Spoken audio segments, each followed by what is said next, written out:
Estuve viendo una clase magistral de literatura de Stanislaus Bor. Me encantó y aprendí un poquito. Digo aprendí un poquito porque pues observar, ¿sí? Y hay que observar mucho todos los detalles. Pero lo mejor es que al final, ¿qué es lo que tiene que hacer el escritor? ¿Qué es lo que tiene que saber? Es recordar más que los demás. Eso hace el escritor y que el escritor sea mejor, ¿o no? Claro, porque la literatura es una forma de la memoria, ¿no? La mayor parte de las cosas que uno vive se perdería si no escribiera. Entonces, creo que la atención, la observación, es una de las grandes herramientas de la escritura y de la literatura.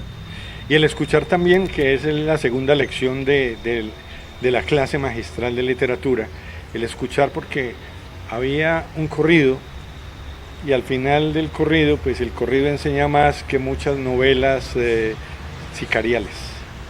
Pues eso también tiene que ver con tiene más literatura. Las formas populares, ¿no? Los formatos en los que va codificando la memoria popular. Y los corridos puede que nos parezcan clichés y nos parezca que tocan lugares comunes o lugares sensibles o lugares que no queremos que nos cuenten, aunque están ahí. Pero sin embargo yo creo que van logrando sintetizar algunas de las pulsiones y algunas de las cosas que más obsesionan a nuestras sociedades. Entonces la música popular también es un buen registro de la memoria. Desde pequeño empezó a leer y a escribir, pero también como otros escritores así que se han ido formando, encontré que robaba en la biblioteca pública. Pues los libros más importantes, los que más le gustaban. Pero pues después me rehabilité. Primero fui lector, básicamente he sido un lector y creo que me considero mejor lector que escritor. Pero la pasión inicialmente por la literatura arranca por la lectura de algunos libros importantes, ¿no? Libros de aventuras, libros que quizá literariamente no tienen unos niveles estéticos muy altos, pero sin embargo para un niño son un estímulo a la imaginación, libros de Salgari, libros Robinson Crusoe, libros de aventuras. Esas fueron mis primeras lecturas. ¿Ya luego siguió con Manuel Mejía Vallejo y otros escritores? Fíjese que Manuel Mejía Vallejo lo conocí, pues conocí un par de libros de él que me gustaron mucho hace como 5 años. No tenía referencia de Manuel Mejía Vallejo y fue un gran descubrimiento porque esa atmósfera que hay de los páramos, pues yo no lo había visto en otro escritor. Pero no tomó ni Aire de Tango, ni no, Aire de Tango, de no, los Dos Palmas. Un volumen de cuentos que se llaman como Los Páramos, son dos volúmenes de cuentos que están en uno, una selección que publicó creo que la Alcaldía de Bogotá, también de inéditos de él, y La Casa de los Dos Palmas. Crónica de una muerte anunciada de García Márquez. Y también influyeron otros con respecto pues a no, lo que era la violencia. Más bien escolares, ¿no? Como que García Márquez para mí fue una lectura escolar. Siempre. Hasta que, digamos, ya por mi propia cuenta leí El Otoño del Patriarca y su periodismo, que me gusta mucho y que sigo leyendo. Hay una persona que usted sigue mucho que es Joseph Brodsky. Brodsky me gusta mucho. Es que uno no se puede aguantar la tentación. No, es que el café es rico y en cualquier momento. Sí, Brodsky me gusta porque es la figura un poco de un hombre contra el sistema, ¿no? Un hombre contra todo un sistema. Es castigado por parasitismo, es decir, ser poeta en la Unión Soviética era ser un parásito. Un hombre al que enjuician por eso, y que cuando su juez le dice ¿bajo qué precepto usted osa llamarse poeta?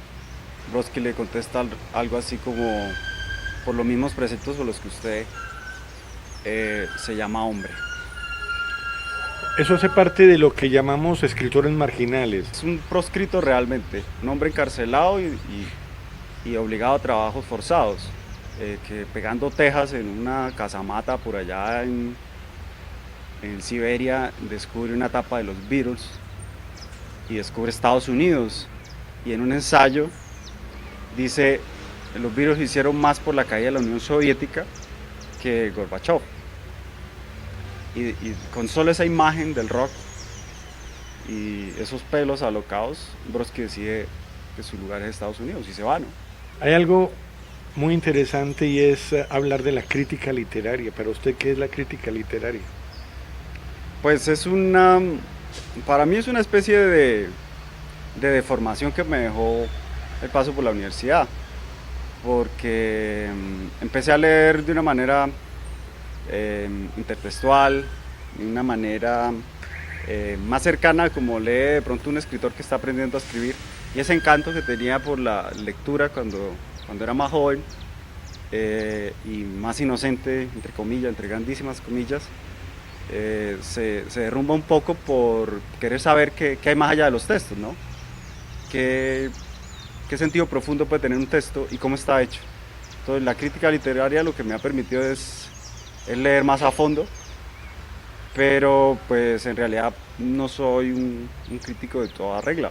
Comento libros, me parece que a partir de los libros se puede comentar todas las cosas de la vida. Crónicas, cuentos en muchas publicaciones, en muchas revistas, en muchos periódicos. Pues cuentos no tanto, porque mis cuentos salen siempre largos y no caben en las publicaciones, siempre me quedo por fuera. Con internet he logrado publicar algunas cosas más, pero los cuentos pues ahí los sigo guardando para una eventual publicación o para un espacio donde quepan. El blog de una hoguera, ¿cuándo salió, cuándo surgió ese blog? Pues hace 10 años empecé yo con ese blog y lo dejé, lo dejé porque el archivo ya era inmanejable, porque pues un blog tiene una forma de navegación muy limitada, ya llegaba a 500 entradas y pues ya no sabía cuál era el comienzo ni el final. Lo dejé como un loop infinito ahí en internet, y ahora llevo un blog donde trato de comentar libros colombianos y situaciones de la escena colombiana en El Espectador, que es donde estoy escribiendo blog. Resulta que en Viaje al interior de una gota de sangre aparece en el capítulo 7, ¿sí?, esa misma frase del blog, ¿ya? Sí, claro, es que esa novela se iba a llamar Una hoguera para que arda Goya, que es un capítulo de ese libro. Sí. Y yo pensaba llamarla así porque en el fondo el espíritu de la novela es que un fresco que está pintado en la pared de una iglesia, cuya función es denunciar los crímenes que están ocurriendo en la región en la que sucede el libro, se convierte como en una extensión de la realidad, ¿no? Y era también un sentido inquisitorial, el sentido de Goya, el pintor Goya, digamos, llevado a juicio por la Inquisición, por sus obsesiones y por esa serie de cuadros que tiene, que es la serie negra de Goya. Pero al final el libro quedó así, quedó Viaje al interior de una gota de sangre. Son 3 libros, son 3 premios. Quedó así por una decisión editorial, ¿no? Ya, hicieron el cambio. Correcto. Yo quisiera que habláramos un poquitico de esa balada de los bandoleros baladíes. Es una novela que publicó en México y aborda un territorio solo aludido, que son los años 90 del siglo XX en Colombia, y un poco las vidas de los sayones, que llamo yo, que eran estos hombres que conformaban las filas de los ejércitos paramilitares. Precisamente ganó un premio en México, y vamos a la otra que ganó un premio, el premio Clarín fue el de la otra novela, y el premio Clarín es el único colombiano que se lo ha ganado, el resto han sido autores argentinos. Sí, es un ¿A premio. qué se debe eso? De que Pues a la endogamia propia de la literatura argentina, y a la suerte que quizá puedo tener esta novela que escribí yo. o de pronto la vecindad que podía tener de pronto el tema con la sociedad argentina. Pero pues... Como es también tiene completamente violencia y azaroso. es trágica, ¿es la misma violencia que ocurre en todo el continente? Pues yo creo que la violencia no es un invento de Colombia, ¿no? Ah, Que no es claro. el aporte de Colombia a la ciencia universal. Eh, Compartimos la desigualdad social y por lo tanto compartimos las confrontaciones sociales. Entonces, en ese sentido, una novela escrita sobre las ilusiones de la gente que no tiene un espacio vital y que deciden luchar contra un sistema para conseguirlo puede servir de metáfora para cualquier sociedad. Esa es la novela donde usted menciona a Anita Larrota, y ahí es donde usted puede dibujar una mujer o lo que siente la mujer, cómo es la mujer, porque en las otras novelas... Pues a mí los personajes femeninos siempre me han interesado y creo que son los que me salen mejor. En el caso de Anita Larrota era complicado porque se basaba en una persona que existió, que se llamó Anita Larrota, y que yo quería homenajear, pero también, digamos, componer y elaborar literariamente. Entonces yo no la conocí, ella pues ya había muerto para cuando yo nací, pero decidí ubicarla como en momentos decisorios de la vida, ¿no? Un capítulo para su infancia, un capítulo para su vejez, un capítulo para la pérdida de lo más querido y un capítulo destinado como a su lucha social. Daniel, vamos un momento a cortos comerciales y ya regresamos aquí al calor de un café.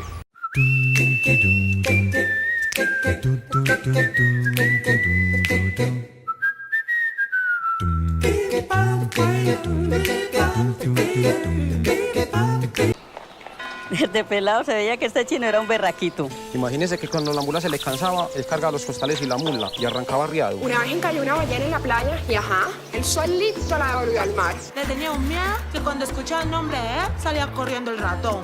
Lástima que un día, arreglando una conexión, tocó un cable de energía y hasta ahí llegó. Una desgracia. De tocar un cable de luz nadie se salva. Ten en cuenta todas las precauciones y mantente alejado. Grupo EPM. Por ti, estamos ahí. Inscripciones para las metodologías presencial, virtual y distancia. Tienes hasta el 5 de junio para convertirte en un iquindiano, una experiencia que será para toda la vida. Universidad del Quindío, pertinente, creativa, integradora. Institución de Educación Superior supervisada y vigilada por el Ministerio de Educación Nacional.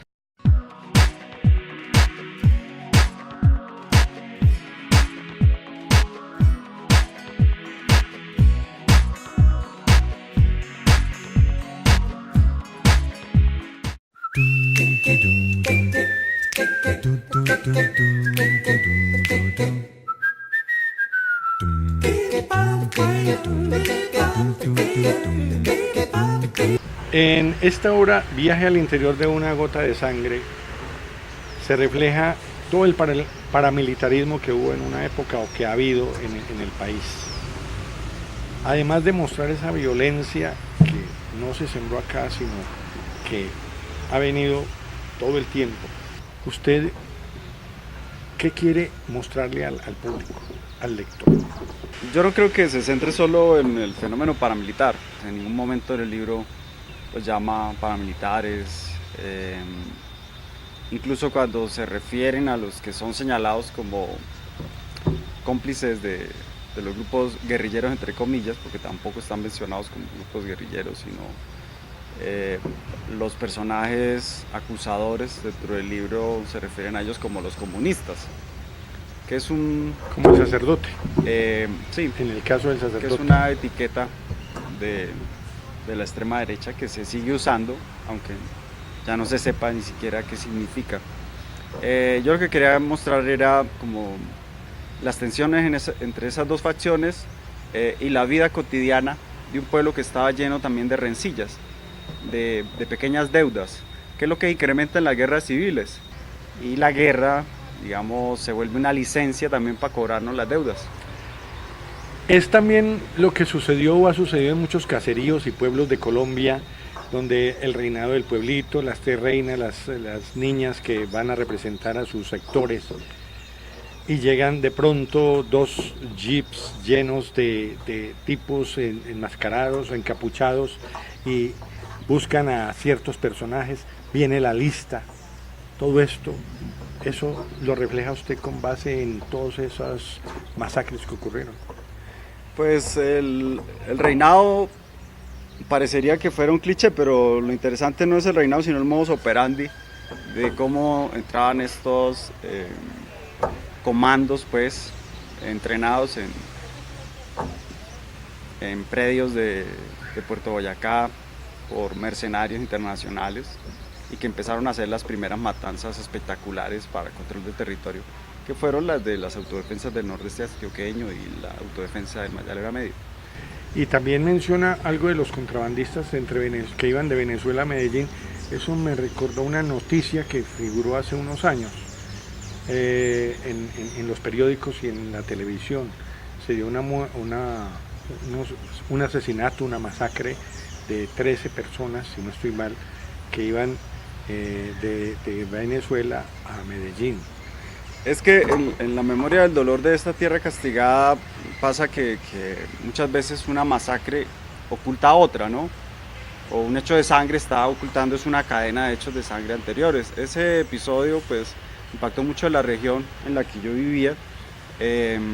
Corrieron pues muchos rumores y a mí siempre me quedó esa historia como sonando. Cuando leí el informe de memoria histórica vi que seguía ocurriendo exactamente lo mismo, como que lo que más conocimos de lo que más tuvimos información fue de la matanza de los jueces, pero es que los jueces iban averiguando otra matanza que estaba secreta y que quedó secreta porque pues a estas personas las echaron a un río, el río El Ermitaño, y las desaparecieron. La cosa, más allá del hecho, lo interesante de la literatura es que uno puede tomar una grieta de un hecho de la realidad y buscar por ahí qué es lo que puede hacer, y lo que decidí hacer fue como un filtro a través de una subjetividad, que es la de una niña que queda en la orfandad a partir de esa matanza y que va a ser víctima además de otra matanza, pero tomada en los momentos en los que empieza como a desarrollar su voluntad y sus decisiones personales, cuando ella quiere irse del lugar, cuando ella sublima lo que es la ciudad, y cuando imagina la vida posible que podría tener si se fuera de ese espacio solo habitado por esos recuerdos nefastos y por ese ambiente de tragedia y de dolor. En este libro, Viaje al interior de una gota de sangre, Delfina no es la protagonista, sino también el niño que se asoma, que mira, que corre, que ve todo. El niño es importante porque es el testigo, ¿no?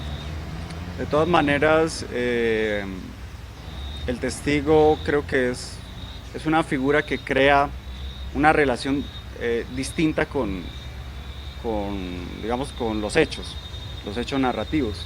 Entonces yo decidí que el niño, esa mirada prístina, esa mirada un poco idílica del mundo que va a destruirse, que va a ser marcado por una tragedia, sea la del niño. Entonces el niño es un poco el que hace el recorrido por todo el paisaje Matanza, que fisgonea a Delfina, pero que además es el que se va encontrando cada uno de los cadáveres después de que se van los hombres armados, y queda la intuición o la impresión, sin dejarla clara, de que en el fondo es el narrador de la novela, ¿no?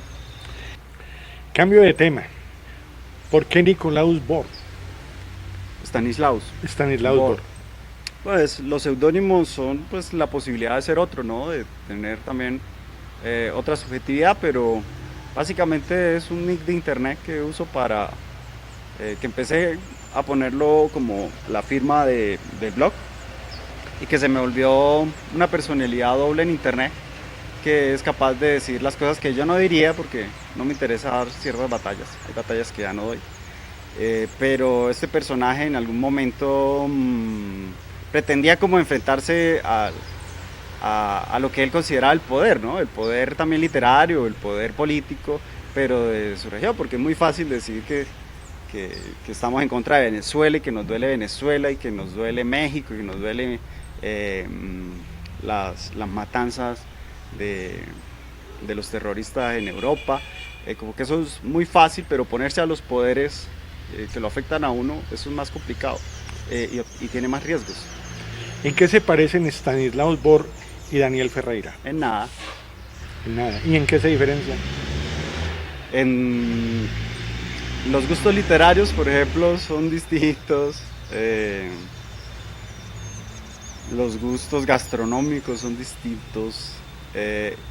Pero una cierta actitud a meterse en problemas que yo no tengo y él sí tiene, es básicamente lo que nos distingue. Ahora que dice gustos gastronómicos, a usted le gusta preparar comida, ¿no? Sí, es una de las razones por las que vale la pena vivir. Entonces, ¿Y qué es lo que más le gusta preparar? A mí me gusta mucho la comida árabe. ¿Dónde aprendió a prepararla? Pues por la gente con la que he vivido, entre la que he vivido, me han ido enseñando, muchas mujeres me fueron enseñando algunas cosas y no es que sea un chef como tal, pero sí, le encanta, sí, le gusta y se divierte. Me gustan los aromas, me gustan los nombres de las especies, me gustan los nombres de las plantas, de las aromáticas, de la historia del pasado gastronómico y de cómo fue cocinando la humanidad. A Daniel Ferreira le encanta hacer talleres de literatura. ¿Y por qué? ¿Por qué ese gusto de hacer Más talleres? La cocina es un rasgo de la civilización. Pues no, fíjese que es algo, como dice Foster Wallace, algo supuestamente divertido que creo que nunca volveré a hacer. Es muy difícil enseñar a escribir. Yo creo que no es posible. Es posible disertar y expandir como las fronteras de lo que es una novela y de lo que es la estructura de un relato, aumentar el sentido entre la lectura colectiva, pero al momento de escribir yo creo que cada uno queda solo. Realicé un taller en compañía de unos amigos acá en Armenia y me di cuenta que había cosas que yo sabía sobre el arte de hacer novelas, pero que yo no podía dar un estado del arte de la novela actual cuando pues la novela ha desafiado, digamos que todos los moldes y todos los caminos son absolutamente libres, pero que sí podía tratar de poner a otra persona en situación y hacer que esa historia que quiere contar la pudiera poner en términos narrativos, como imaginar narrativamente cómo se podría contar una historia. Pero me parece muy complicado. No tengo pues, formación de didáctica y he recurrido como a comentar algunos libros que me parece que están a la mano y que tienen ciertos mecanismos que pueden ser vistos y pueden ser después implementados para narrar cosas propias, ¿no? Pero pues creo que no es mi área del saber. Daniel, ¿hay escritores colombianos que de pronto no conozcamos? Yo creo que sí, pero no solo el presente. En Antioquia, por ejemplo. Del pasado hay muchos escritores que pues quedaron sepultados en las publicaciones departamentales, que fueron efímeras o en las autoediciones, que también hubo muchas, pero que no. El propio Fernando González, que es un autor de culto, que lo sigue pues una inmensa minoría, pero que es muy fiel, se autoeditaba en Vedut y pagaba por esas ediciones.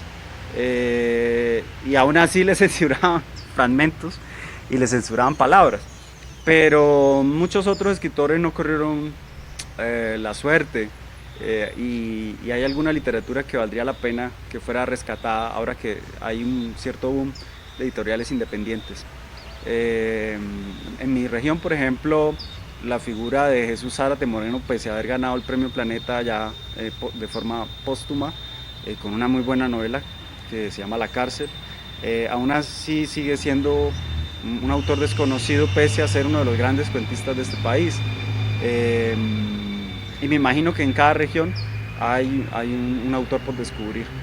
Pero pues digamos que en el presente están pasando cosas, pero hoy hay internet, hoy hay otras maneras de circulación y estamos vivos, que es la única ventaja que tenemos frente al pasado.